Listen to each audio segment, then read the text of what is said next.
Grand pèlerinage organisé en l'honneur de Mama Rosa par l'Association culturelle et de loisirs des Antillais de Sevran. Ce séjour aura lieu à San Damiano Montichiari la Fontanelle en Italie, lieu de culte et de dévotion envers Marie. Départ le vendredi 16 juin et retour le lundi 19 juin. L'hôtel et les repas sont compris. Prix adhérent 250 €, non adhérent 290 € et enfants de moins de 12 ans 200 €. Infoline au 06 80 70 73 26 ou 06 76 73 83 85. Guadeloupe, actualité. C'est à l'hémicycle du Conseil régional que s'est achevé ce matin les ateliers de révision du schéma de développement économique, d'innovation et d'internationalisation.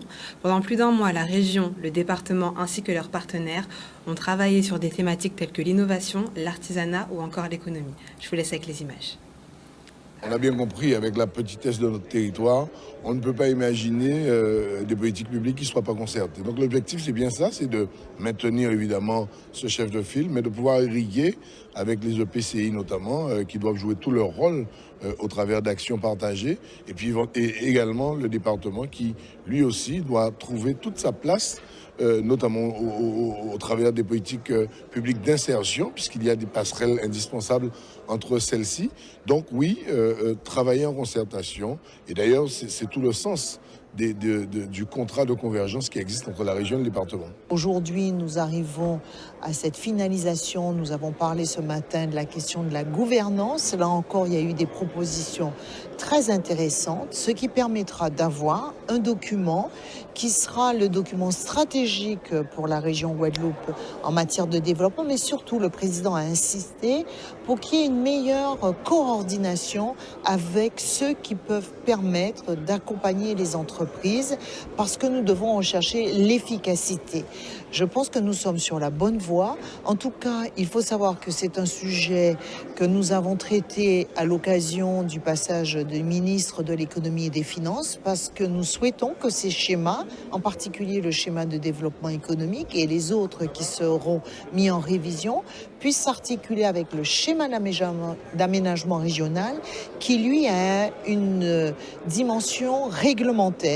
Et je pense que ces schémas doivent aussi pouvoir permettre cette dimension, parce qu'on a besoin de cohérence, parce que nous sommes un petit territoire, nous sommes à la fois une région, département, et que nous devons rechercher l'efficacité, et ça passera forcément par ce type de document opposable à tous pour avancer ensemble et faire en sorte que les fonds publics, que la dépense publique soit la mieux utilisée pour créer des richesses, pour créer des emplois.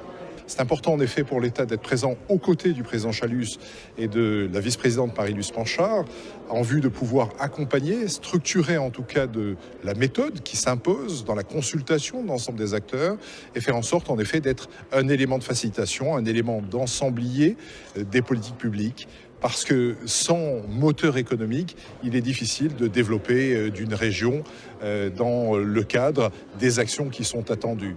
C'est important pour la création d'emplois, c'est important également pour réduire des inégalités, c'est important également que nous puissions avoir également un œil sensible à la continuité du dialogue social au sein des entreprises. Voilà le sens des éléments et des mots que nous avons pu porter dans le temps de cet échange au sein de l'hémicycle. Aujourd'hui, au moment où on parle, vous savez, la dispersion d'organes de traitement crée une confusion complète. Donc, l'idée de guichet unique aujourd'hui, d'ailleurs pas seulement sur le développement économique, est indispensable sur l'ensemble des politiques publiques du pays, qu'il s'agisse du transport, qu'il s'agisse de l'insertion, de la formation, bref, l'ensemble des politiques publiques nécessite aujourd'hui un guichet unique, puisqu'il y a souvent un traitement différencié entre régions et départements, ce qui crée un non-sens parfois pour certains dossiers. Parlons sport, c'est au Gosier aujourd'hui qu'a été annoncé le complexe sportif Rudy Gobert, un événement qui a mobilisé petits et grands autour du basketteur de la NBA. Ce projet ambitieux permettra aux jeunes de bénéficier d'une structure supplémentaire pour l'exercice de leur activité sportive. Regardez les images. Non seulement c'est un bon point au niveau du sport de la Guadeloupe, mais également du gosier, parce que cette plateforme sera complémentaire au Palais des Sports. Et nous avons aussi un autre projet de réfection du terrain de Belle-Plaine. Nous pourrons justement gérer tout le potentiel sportif du gosier avec ces 3 équipements. C'est super important pour moi de pouvoir donner un outil à l'île, à la ville et aux jeunes pour pouvoir être dans les meilleures conditions possibles pour progresser et aussi mettre en valeur le sport et faire en sorte que ce soit agréable pour les jeunes et pour les gens aussi de faire du sport. Donc je suis super content que la ville et que tout le monde ici m'ait soutenu dans ce projet et j'ai hâte de voir la construction démarrer et voir le projet naître.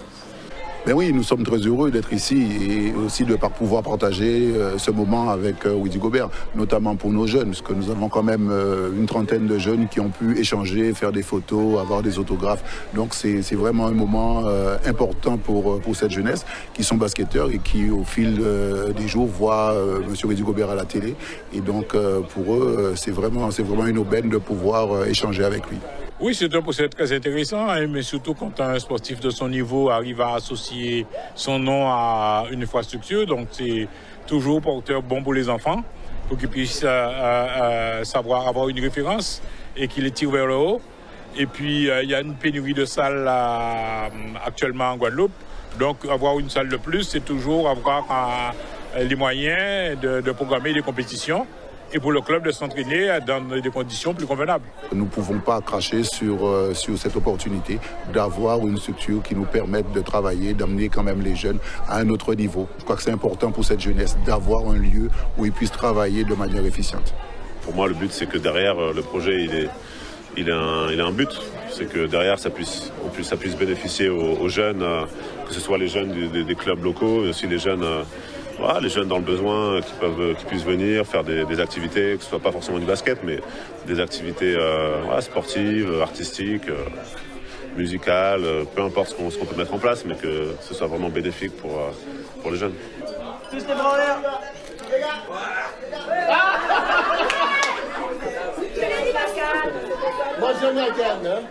Super. Le joueur des Timberwolves du Minnesota n'est pas venu sans surprise. Il nous annonce une préparation aux Jeux Olympiques. Avec une telle carrière, Rudy Gobert s'apprête à affronter les différentes équipes des Jeux Olympiques de Paris en 2024. Retour sur son émotion. C'est une saison positive. Je trouve qu'on a vraiment beaucoup évolué au fil de la saison en tant qu'équipe. Et je trouve que j'ai évolué aussi individuellement. Et j'ai hâte de continuer à construire avec cette équipe et puis revenir encore plus fort la saison prochaine. C'est un rêve.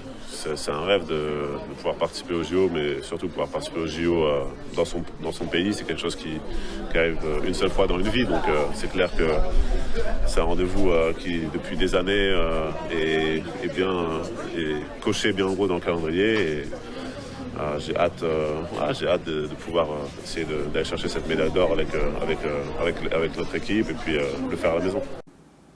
Ce mercredi 31 mai s'est tenue la remise des prix des trophées et challenges NSI à l'immeuble Papillon aux Abîmes, un événement qui a su mettre en lumière des élèves passionnés du numérique et des sciences technologiques. Au total, près de 40 participants, élèves, professeurs, mais également associations, ont répondu présents à l'invitation de l'Académie de la Guadeloupe. Retour en images.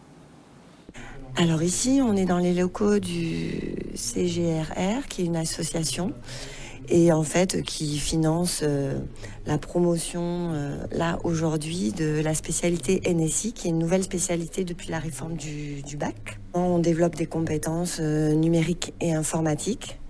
Et là, aujourd'hui, on est là pour récompenser certains élèves qui se sont engagés dans des projets. Donc, il y a différentes remises des prix, il y a les trophées NSI, qui, eux, concernent plusieurs outre-mer, comme Guadeloupe, Martinique, Réunion et Guyane.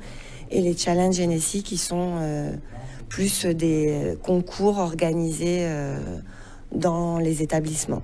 Voilà. Mais le but premier, c'est la promotion de cette spécialité. La NSI, ça consiste à tout ce qui est programmation dans le milieu technologique, c'est-à-dire la programmation ça peut passer par la programmation de sites web, de jeux, de tout ce qui est en rapport avec l'informatique.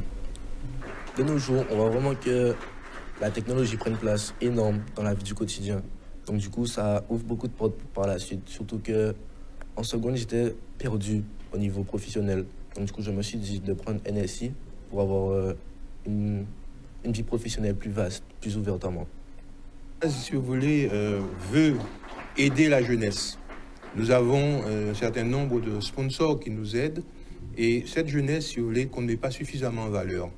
On nous parle toujours des élèves qui font, ou des jeunes qui font des bêtises, mais jamais ceux qui réussissent. Et je crois que c'est un peu comme l'histoire des trains. On parle toujours du train qui arrive en retard et jamais celui qui arrive en avance. Donc pour nous, ces jeunes-là, c'est l'avenir de demain. Il faut les mettre en valeur, il faut les mettre, si vous voulez, un petit peu à vue, que tout le monde sache que nous avons des enfants qui réussissent. Alors, cette nouvelle discipline, comme je vous le disais, a été créée récemment. Et le but pour l'académie, et au-delà de l'académie, bien sûr, pour la France, pour l'Europe et dans le monde, c'est de développer les compétences numériques de nos jeunes, parce qu'on sait qu'ils en auront besoin pour leur avenir. Et ce sont des compétences maintenant essentielles pour tous, quel que soit le métier qu'ils exerceront plus tard. Alors, c'est grâce à l'association Pégase qui nous a sollicité, justement parce qu'ils souhaitaient récompenser des jeunes qui participaient à des concours dans ce domaine-là, des nouvelles technologies, et en particulier du numérique. Mais déjà, les élèves étaient inscrits sur un concours national, les trophées NSI, donc un certain nombre d'élèves que vous avez pu voir aujourd'hui ont participé à ce concours national. Et le but était de montrer aux élèves de seconde ce que l'on fait dans cette spécialité. Toujours aux abîmes, nous retrouvons le forum de l'alternance organisé par le CFA Greta de la Guadeloupe.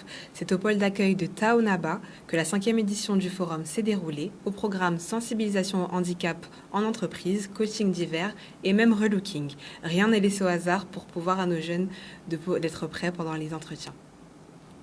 Alors aujourd'hui, nous sommes à Taonaba, aux Abîmes, dans le cadre de la 5e édition du Forum de l'alternance. Et aujourd'hui, en fait, l'objectif, c'est de pouvoir informer tous les candidats à l'alternance sur ce qu'est l'apprentissage, pouvoir participer à des ateliers, convaincre avec son CV sa lettre de motivation, savoir valoriser son profil sur les réseaux sociaux professionnels, savoir se relooker pour pouvoir aller à ces entretiens.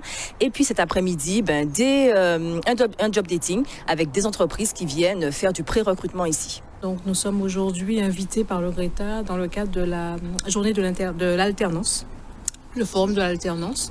Donc nous intervenons au nom du Pôle emploi. Donc notre but aujourd'hui, c'est d'informer les demandeurs d'emploi sur les services, l'offre de services de Pôle emploi, les différentes prestations qu'ils peuvent trouver auprès de nous, les différents conseils qu'on peut leur apporter au niveau de leur candidature, de la création d'entreprise et également les diverses prestations qui existent. On nous annonce d'ailleurs une baisse des prix des carburants pour le mois de juin, avec 101,77 € pour le sans-plomb contre 1,84 € le mois dernier. Au niveau du gasoil, 1,52 € contre 1,62 € en mai. Et la bouteille de gaz passera à 19,50 € contre 21,36 € au mois de mai. L'heure est au sport avec le conseil départemental. Ce matin a eu lieu le séminaire des encadrants du tournoi international des U16 de Guadeloupe. La Ligue guadeloupéenne de football a réuni les représentants des clubs afin de pouvoir échanger sur les équipes participantes. Un moment d'échange et de partage a débouché sur une soirée inaugurale. Reportage Charlie Dagonia. On a une particularité au Havre, c'est que les garçons sont inscrits dans différents établissements scolaires. On ne cloisonne pas les garçons uniquement sur un seul établissement ou bien une école technique privée. On veut que le garçon soit ouvert d'esprit, plus faire des options de son choix à lui. Après, une fois que ça c'est réalisé, de 8h à 10h, les garçons viennent au centre d'entraînement pour pouvoir s'entraîner de 10h30 à 12h30. Et là, ils sont dispatchés en fonction des différents groupes d'entraînement. Le groupe U16, le groupe U17, le groupe U19 et le groupe de la réserve. Parmi les 5 équipes, il y a quand même les CFA. Les CFA, c'est-à-dire la structure qui est ici, qui justement, qui ressemble un petit peu à ce qui se passe soit au Havre ou à Rennes. Sauf que au niveau, à d'autres niveaux, c'est-à-dire par exemple la sélection de la Basse-Terre ou la sélection de la Grande-Terre, les jeunes ne s'entraînent pas plus que 3 fois par semaine, donc c'est pas suffisant. Sauf que comme je disais, pour ne pas me répéter, la structure qui correspond un peu à ce qui se passe soit au Havre Ouareg, voire même flamenco, c'est le CFA. Donc ces jeunes-là, logiquement, le travail qui est fait au niveau du CFA peut permettre à ces jeunes-là de rivaliser, je dirais, avec ces équipes. On a bien sûr des points communs. Ici, la fédération a voulu implanter un centre élite aux exigences des centres de formation, donc en termes d'organisation, mais aussi de suivi, de planification. On est aux attentes des centres de formation et l'objectif, c'est de permettre justement à nos jeunes de vivre ce quotidien pour que lorsqu'ils vont en métropole, parce qu'il y a quand même des spécificités, notamment de climat et d'environnement, qu'ils puissent être rapidement disponibles et rapidement performants. Nous sommes déjà très ravis d'avoir été invités à participer à ce joli tournoi et puis pouvoir faire la promotion du football guadeloupéen et de pouvoir représenter le centre de formation du Havre en Outre-mer. C'est une satisfaction pour nous. Nous venons ici avec beaucoup d'humilité, avec beaucoup d'envie de pouvoir bien faire les choses et de pouvoir disputer tous les matchs avec une forte intensité pour pouvoir répondre présent à ce très bel événement. Il y a plusieurs objectifs, il est plutôt triple, c'est ce qu'on s'est dit avec les jeunes. La première chose, et il faut en avoir conscience, c'est déjà eux de pouvoir vivre une expérience avec des équipes qui n'ont pas l'habitude de rencontrer. Par cette expérience-là, ils veulent aussi tirer leur épingle du jeu, donc individuellement se montrer aux yeux des différentes équipes. Et puis, ils se montreront aussi à travers un cadre collectif et leur capacité à s'adapter collectivement à ce qu'on va leur proposer. Donc, ils sont très ambitieux et le souhait, c'est que on puisse découvrir et vivre cette expérience pour qu'ils progressent et qu'ils soient performants encore plus après cette expérience. Ce matin, nous avons reçu des élèves de l'école Félix Laban dans les locaux de Canal 10. La ville de Saint-Claude a souhaité sensibiliser les plus jeunes aux problématiques liées aux médias, cyberharcèlement ou encore fake news. Ces élèves se glissent dans la peau de réels journalistes pour pouvoir traiter de ces sujets. Voici le reportage. Alors en fait, c'est une idée qui est partie depuis le début de l'année où, avec la mairie de Saint-Claude, on a souhaité faire un travail particulier sur l'éducation aux médias. Donc toutes les problématiques liées aux écrans, les fake news, le cyberharcèlement, enfin autant de choses qui peuvent gêner un petit peu la santé des jeunes de nos jours. On souhaitait vraiment que les jeunes conservent une trace de tout ce qu'on allait discuter. En fait, on a décidé avec eux de rapporter un petit peu tout cela sous forme de mini-journaux. Donc, et c'était ça un petit peu le but de notre visite aujourd'hui dans vos locaux, c'était donc de visager, effectivement, enregistrer une multitude de petits sujets sur l'ensemble des thématiques qu'ils ont pu aborder tout au long de l'année. J'ai apprécié parce que quand je serai plus grande, je voudrais faire actrice. Et donc, comme ça, je pourrais savoir comment ça va se passer, à quoi m'attendre. Et j'ai bien aimé quand on nous a fait visiter le plateau de tournage, qu'on tourne là où il y avait les journalistes. Aujourd'hui, nous allons parler de l'harcèlement avec le principal du collège de Saint-Claude. Nous rejoignons Maïra, Lana, Ilona et Shaina. Donc, je suis venue faire les lancements du journal du mercredi éducatif avec Elisa, qui fait avec moi. Aujourd'hui, nous allons parler du harcèlement et du cyberharcèlement. Nous allons voir Maïra et Lana qui sont avec une psychologue.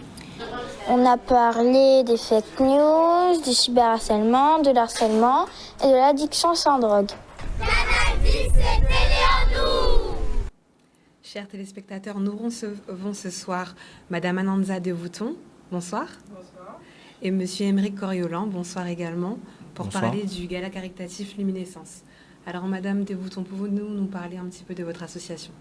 Alors, l'association Calomie a été créée il y a 1 an et nous avons décidé de faire un gala caritatif pour pouvoir présenter nos actions, ce que nous avons déjà fait en 1 an et les projets à venir sur 2023-2024. Très bien. Et pourquoi avoir justement fait appel à Monsieur Émeric Coriolan, gérant de Schilling Events, pour pouvoir organiser cet événement ? Alors du coup, j'ai rencontré Monsieur Coriolan sur Bouillante, parce que du coup, l'association a été créée à Bouillante. Et du coup, l'idée est venue de projets personnels, mais du coup qui concernent tout le monde, parce que ça accompagne par rapport aux violences. Et du coup, M. Coriolan, c'est son cœur de métier, tout ce qui est événementiel, etc. Donc du coup, c'est pour ça qu'il nous a accompagnés là-dessus. D'accord, très bien. Le programme du samedi 10, qu'est-ce que vous nous préparez ? Alors, le samedi 10, nous avons un gala caritatif. Nous allons présenter tout ce que nous avons fait pendant l'année. Ça sera bref. Nous allons pouvoir présenter l'association, les actions à venir, les projets humanitaires qui seront en cours en 2023-2024. Nous allons aussi pouvoir profiter d'un cocktail dînatoire comment ça s'appelle? Excusez-moi. Je trouve pas les mots. Tu peux m'aider? Monsieur Coriolan, nous en plus. Effectivement, Madame de Vouto m'a interpellé justement pour ma jeune expérience au niveau de l'événementiel. C'était une nouvelle expérience au niveau de luminescence, et effectivement, qui rappelle un peu la lumière pour un peu éveiller le tout, se faire connaître surtout. C'était une bonne initiative d'une association de Bouillante, la commune voisine. Donc j'ai accepté ce challenge de venir l'accompagner sur cet événement qui sera le 10, comme vous avez dit, autour de luminescence. Donc on explique bien ce qu'elle a pas dit par rapport à le rapport de prix, les 95 €, c'est vraiment pour les gens qui vont s'adhérer, c'est les gens qui vont faire partie de l'association pour progresser. Il y aura des lots à gagner.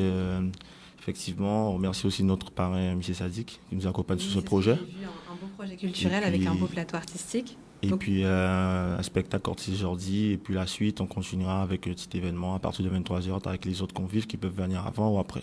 D'accord, très bien. Et pourquoi avoir choisi M. Sadik en tant que parrain de l'événement?